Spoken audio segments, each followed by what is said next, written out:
Hey Clef family and friends, as many of you know, Father's Day weekend our city was hit with some large storms which resulted in much of our education wing and the lower part of our building experiencing some significant flooding. You can see a lot of that result behind me.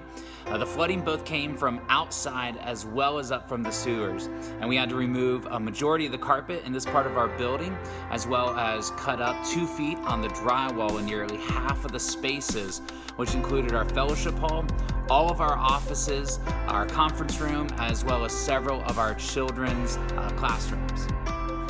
So I shared on Sunday, I want to share just in a few minutes of where we are today in case you missed it. The mediation work was done very quickly. Our insurance is working with us, but we discovered this past week there's going to be a gap between what our insurance is going to give us and where we ultimately need to be as a church family as we head into the fall. And the gap ends up being pretty significant. It's about $17,000 just in recarpeting the space that we have, as well as finishing up some painting in the additional rooms that are there. One of the things I want you to hear is that God's already been at work preparing this in our hearts as a staff, as well as ministry council and other leaders. And so he's given us a vision for what this space, particularly the children's part of our education building, really ought to be.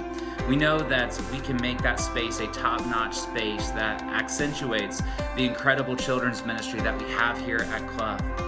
To do that, the total gap really does end up being about $25,000. I know what you're saying. You're saying, oh my goodness, that is a lot of money.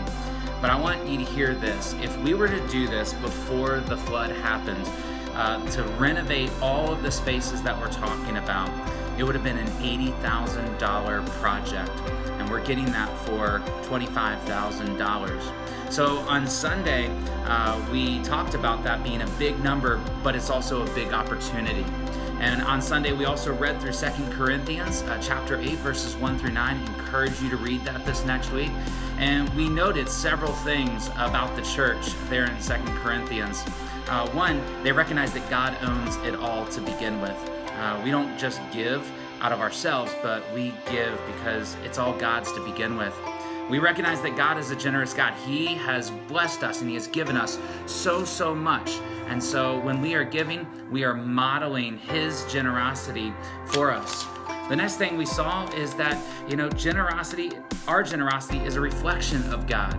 It's the gospel on display, and that's what we want to see as we see children walking through our building and being able to be led to Christ because of what God is doing here. We recognize that generosity is joy-filled. Ultimately, giving is better than receiving, and that when we give, we are joyful, and it makes our hearts happy to give in that kind of way.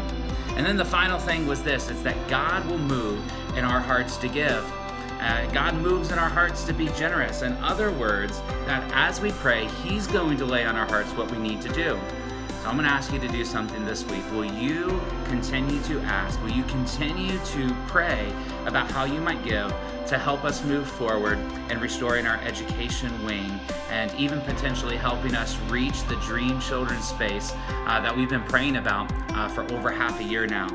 You might be wondering if your gift can really make a difference. And here's what I want you to know: that when you give generously in response to how God is leading you to give, that God blesses that, and that God's going to use that. And what I know for certain is this: that as each of us prayerfully listens to God, that God is going to do something tremendous in response. So you can give to the renovation project in these ways. One, you can give during our regular offering time on Sunday. Coming up this next Sunday is a great opportunity to respond to God. Another way you can respond to God is by going to cloughpike.com/give, and you can give anytime on our secure online giving platform by following that link. And you can select Education Wing Renovation from the designated drop-down menu that is there on our website. However you give, we want to say thank you for your generosity. We want to say thank you for being a part of what God is doing here at Clough. We want to say thank you for caring about children and wanting to reach the next generation with the gospel. We're going to be generous together, and we're going to see God do tremendous things through it. Thanks, Clough.